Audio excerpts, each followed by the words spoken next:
Hello, I'm the Nostalgia Critic. I remember it so you don't have to. Mighty Morphin Power Rangers. I have to admit, growing up, I wasn't really a Power Rangers kid. I was more in that Ninja Turtles X-Men kind of crowd. In fact, when the show first premiered, I remember saying to myself, there's no way this is gonna catch on. People can't possibly be this stupid. And this is why I'm not in the stock market. The show, about 6 bland teenagers who saved the world from Japanese stock footage, was such a huge hit that they eventually made a movie about them in 1995. And does it suck balls?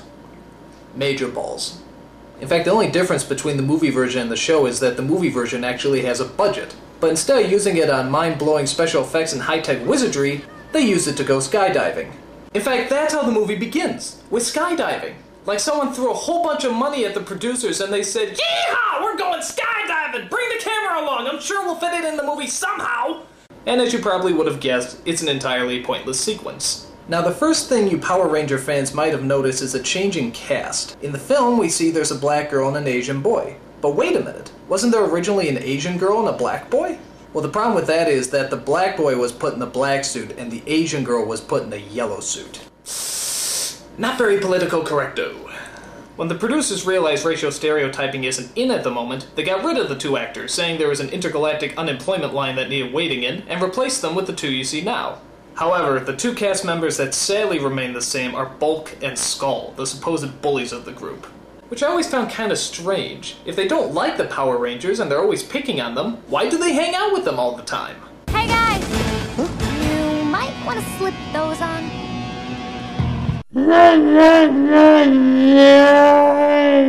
The story, or some semblance thereof, is centered around a space-traveling villain named Ivan Ooze, who's just a little less annoying than Rita and Zed, the Lucy and Ricky Ricardo of evil. Finally, a real man! His plan is to hunt down and destroy the Power Rangers' intergalactic leader Zordon, who, despite having all the powers of the universe, still can't manage to sync up his voice with his lip movements. It is good to see you again, too.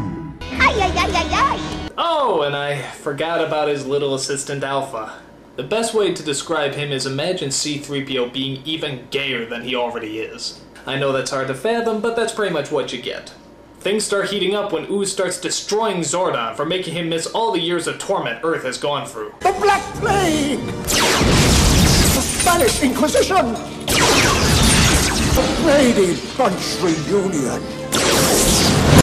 I gotta admit, that's kind of funny. So Zordon's power is destroyed and he's slowly wasting away into a festering ball of nothingness. But don't worry, that doesn't interrupt the Rangers skydiving and rollerblading. It does, however, take away their Mighty Morphin powers. That seems to get their attention. We may not have our powers, but we're still the Power Rangers.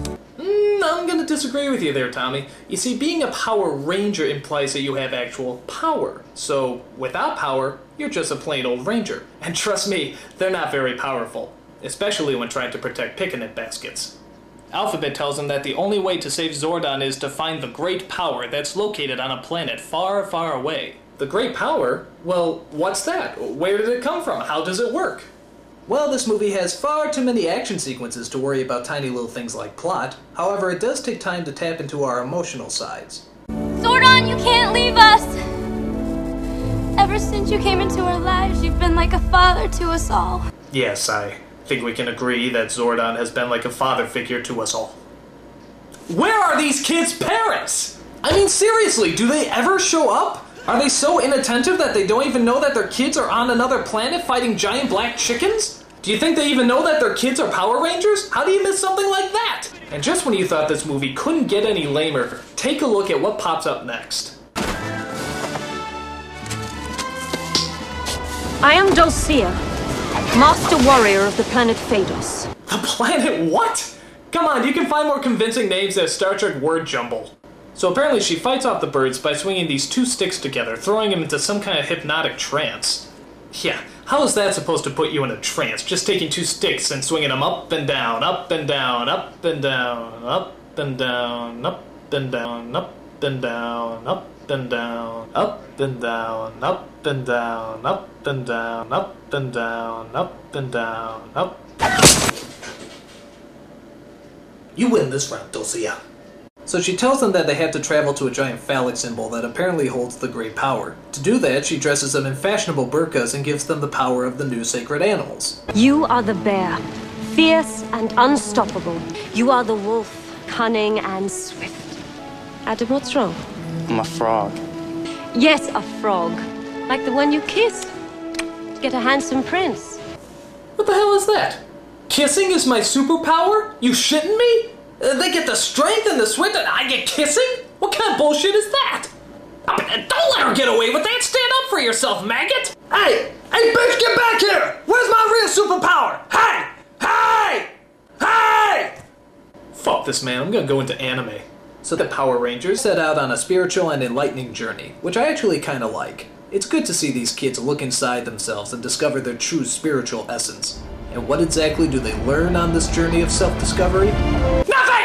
They kick some ass and they get their powers back. That's it. Bullshit. That's like telling a kid the secret to enlightenment is punching somebody in the face, which isn't that bad an idea right now. As always, the Power Rangers have a thrilling giant robot fight in the middle of the city. The traditional toy robot models are replaced this time with CG replicas. And I never thought I'd say this, but after watching this metallic diarrhea, I think I actually prefer the toy robot models. There's also a subplot about how Ivan Ooze hypnotizes all the parents in the city and forces them to jump off a cliff. I'm sympathizing with them at this point. But don't worry, there's a little 12-year-old boy who knows how to operate a crane and a monorail. Where the hell did he pick that up? Was there a how to handle heavy machinery class in grade school? If so, how did I miss that class? The battle eventually works itself up into outer space, where the mother of all finishing blows is thrown. Dude, did you just see that? Real good lesson for the kids, guys. If you can't overcome your enemies, just kick them in the happy sack and they'll go down like anyone else. Top notch! Upon hitting an asteroid, Ivan Ooze is destroyed and the Power Rangers fly off to save Zordon.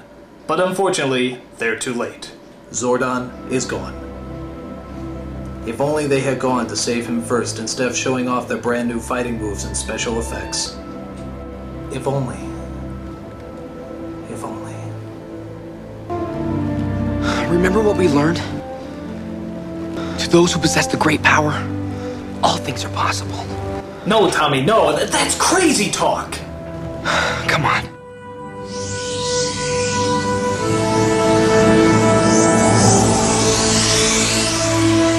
Can it be?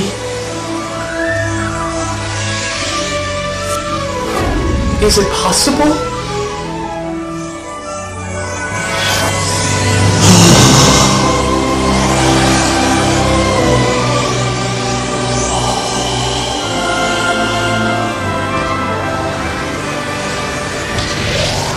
Wait a minute. If the great power has the ability to do anything, couldn't they just use it to destroy Ivan Ooze in the first place?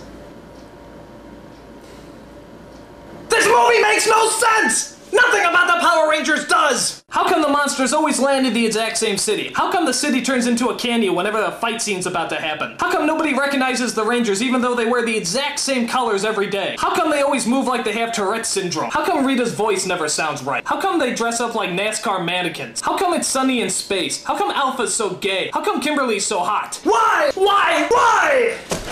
I'm the nostalgia critic. I remember it so you don't have to.